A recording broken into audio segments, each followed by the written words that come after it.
Kita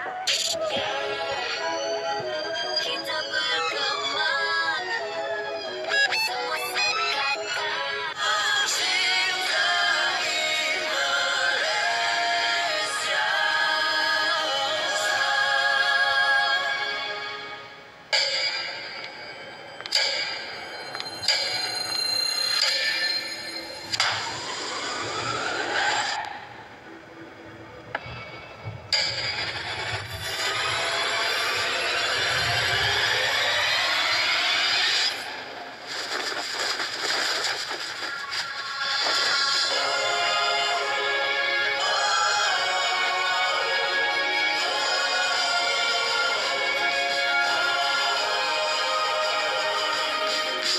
Takkan pernah ku jauh, sentiasa ku teguh, pertahankan tanah airku.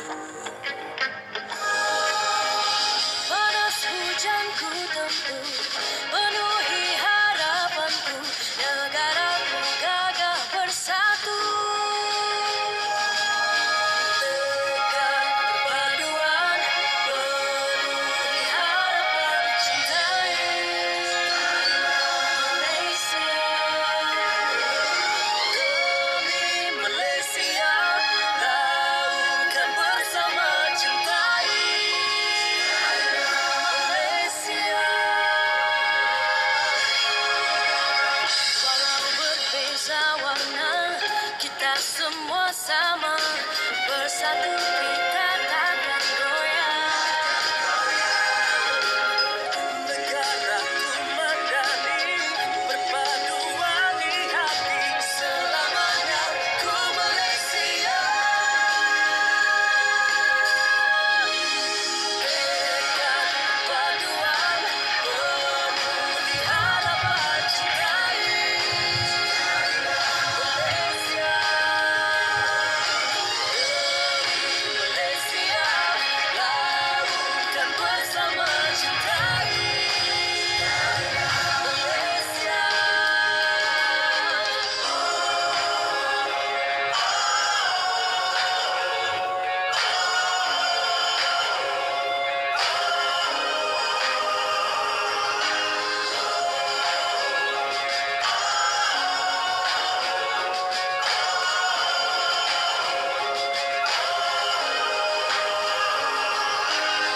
Lakukan bersama demi Malaysia. Penuhi tekad harapan kita. Ini negara kita, cintai Malaysia.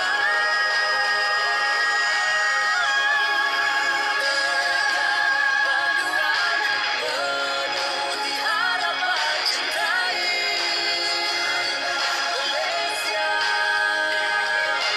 Demi Malaysia, lakukan bersama, cintai Malaysia. Perpaduan, penuhi harapan, cintai Malaysia. Malaysia, lakukan bersama, cintai Malaysia.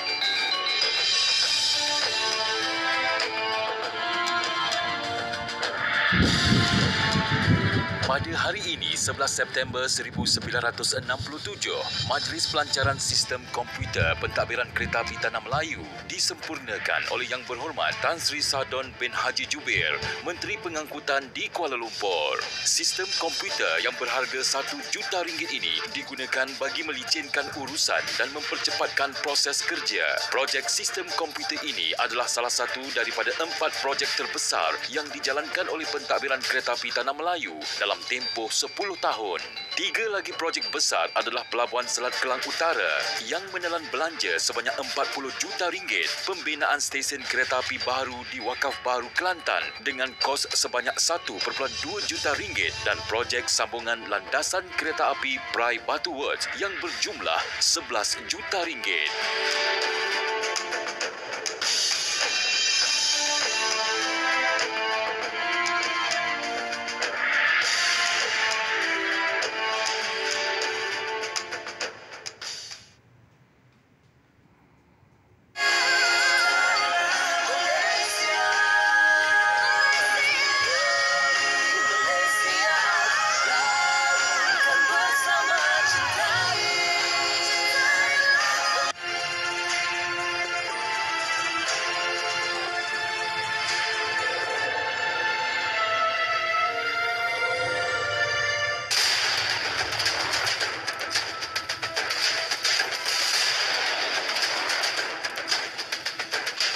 Assalamualaikum, salam Malaysia Madani. Kanta 744 mendahului berita. Kita mulakan dengan rangkuman berita utama dalam segmen Esensi. Fasa kedua kajian separuh penggal RM ke-12 akan distruktur mengikut 3 tumpuan utama. Bertemakan mampan, sejahtera dan berpendapatan tinggi, ia akan ditunjangi 12 penegasan sebagai intipati utama. 3 tumpuan tersebut memperkukuh kemampanan, membangunkan masyarakat sejahtera dan menuju negara berpendapatan tinggi. Sejumlah RM1.5 bilion diluluskan untuk menggerakkan program dan projek yang mampu menjana pendapatan bagi golongan sasar. Perdana Menteri berkata kerajaan berikrar menoktahkan kemiskinan 3 tahun ini tanpa mengira etnik maupun keberadaan mereka di bandar atau pedalaman. Bantuan tunai dan program ramah juga akan diteruskan. RM800 juta bantuan segera disalur bagi mengatasi masalah gangguan bekalan air di Kelantan dan Sabah. Peruntukan sebahagian daripada kos keseluruhan mencecah RM5 bilion. Ini berikutan isu air tidak berhasil. NRW masih menyelubungi beberapa negeri yang menjadi cabaran kepada penyediaan bekalan air yang cukup. Komitmen sama turut diberi untuk biaya projek tempatan banjir dengan kos hampir RM22 bilion. Sementara itu, projek perumahan inklusif Madani bakal diperkenal sebagai permulaan yang akan dibangunkan di bandar-bandar utama seperti Kuala Lumpur, Selangor dan Pulau Pinang. Projek rintis itu membabitkan 800 unit rumah dengan pelbagai saiz ruang lantai. Industri halal negara salah satu cabang yang dilihat berpotensi tinggi dan berupaya menarik lebih banyak pelaburan luar. Jelas Menteri Luar lonjakan dalam bidang berkenaan wajah diperkasa sebagai satu strategi baru ekonomi negara. Ini dibuktikan menerusi siri lawatan Perdana Menteri ke negara seperti China dan Vietnam yang menyentuh kemahiran negara dalam perbankan Islam. Segulai sejalai diangkat cogan kata Hari Malaysia peringkat kebangsaan yang bakal disambut 16 September ini di Stadium Perpaduan Kuching, Sarawak. Cogan itu dipilih daripada bahasa Iban yang membawa simbol perpaduan rakyat ke arah mencapai aspirasi Malaysia Madani. Menurut Timbalan Ketua Setiausaha Komunikasi Strategik dan Industri Kreatif Kementerian Komunikasi dan Digital, pelbagai pengisian menarik sambutan menanti pengunjung bermula 15 September. Antaranya jualan rahmah, gerai usahawan dan 20 lori makanan.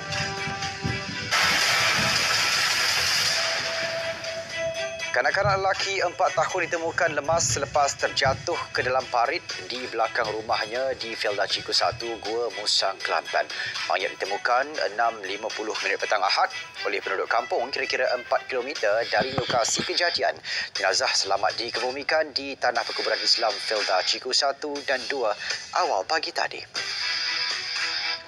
Penyanyi, pelakon dan pelawak era 80-an, Meg Hapsyah atau nama sebenar Habsyah Bakar meninggal dunia awal pagi tadi.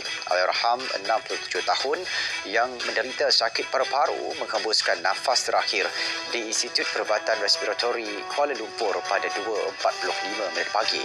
Jenazah selamat dikebumikan di tanah perkuburan Islam Raudatul Sakinah. Cawangan akrobatik ibu pejabat kastam Diraja Malaysia menumpaskan sindiket dadah antarabangsa hasil rampasan syabu bernilai 1.7 juta ringgit. Dadah disembunyi dalam gelung paip itu dirampas dalam serbuan di sebuah gudang di Pelabuhan Kelang, Selangor 4 September lalu. Dadah dengan berat kasar 51.36 kg itu dipercayai untuk dieksport ke Australia. Kes disiasat mengikut Seksyen 39B-1-A Akta Dadah Berbahaya 1952. Seorang pengurus projek kerugian hampir RM400,000 selepas terpedaya dengan sindiket phone scam. Wanita berusia 57 tahun itu menerima panggilan 18 Ogos lalu mendakwa dia terlibat kesalahan menjual akaun bank peribadi menilai RM20,000. Kes disiasat di bawah Seksyen 420 Kanun Keseksaan. Premis nasi ayam claypot yang tular baru-baru ini disahkan tidak memiliki sijil halal JAKIM. Menteri di Jabatan Perdana Menteri menasihatkan umat Islam supaya lebih berhati-hati dan simak terlebih dahulu ketika memilih kedai makan. Simakan boleh dibuat menerusi portal rasmi Halal Malaysia atau aplikasi Verify Halal. Daerah Bintulu, Sarawak menjadi destinasi ketiga rombongan kembara kenali Borneo yang di-Pertuan Agong Sultan Abdullah Riayatuddin Al-Mustafa Billah Shah dan Raja Permaisuri Agong Tunku Azizah Aminah Maimunah Iskandariah. Seri Paduka berdua berkenan melawat rumah panjang Ulu Sebau dan menyertai pelbagai aktiviti antaranya memasak, memancing, penyampaian bantuan kepada asnaf dan santapan tengah hari. Selepas bertemu rakyat di rumah panjang, rombongan berangkat meneruskan perjalanan ke Bandar Sibu. Kembali kembara kenali Borneo diteruskan ke Sibu. Perkembangannya kita bersama Awang Wahwat Mukibuddin di Dewan Kampung Nyabur MUC. Din, silakan. Teruskan, Din. Terima kasih Syarul di Angkasa Puri. Sekantar 7.44 malam ini saya kini berada di pekarangan Dewan MUC Sibu untuk menunggu keberangkatan tiba rombongan diraja yang dijangka tiba bila-bila masa saja lagi untuk hadir ke majlis santapan malam bersama komuniti di sini. Persinggahan pertama yang di-Pertuan Agong Al-Sultan Abdullah dan Raja Permaisuri Agong Tunku Azizah di Kompleks Kuil Yu Lung San Tien NC yang terletak kira-kira setengah jam dari pusat Bandar Sibu. Seperti yang dapat kita lihat di belakang saya pada ketika ini, penduduk sudah memenuhi dewan ini untuk mengambil kesempatan bersuah wajah dan menyambut keberangkatan tiba rombongan diraja ini. Di Dewan MUC malam ini, pelbagai persembahan menarik akan dipersembahkan, terutamanya persembahan tradisional masyarakat pelbagai kaum yang ada di Sibu. Selain itu, turut akan membuat persembahan kelak adalah pemain biola berasal dari Sibu iaitu Imran Azim Iskandar yang meraih pingat emas pada kejohanan seni persembahan dunia yang berlangsung di Amerika Syarikat baru-baru ini. Pagi santapan malam pula kami difahamkan makanan tempatan seperti sup ikan lumik dengan sayur asam terung antara hidangan yang akan disajikan. Pada pagi besok pula yang di-Pertuan Agong berkenan mencemaduli berangkat ke Pasar Sentral Sibu untuk melawat ke sekitar pasar tersebut. Selepas Pasar Sentral Sibu, rombongan diraja akan meneruskan kembali ke bahagian Seri Aman. Saya kira sekian saja laporan saya. Kita kembali bersama Syahrul di Angkasa Puri. Silakan. Baik, terima kasih Din di Sibu, Sarawak.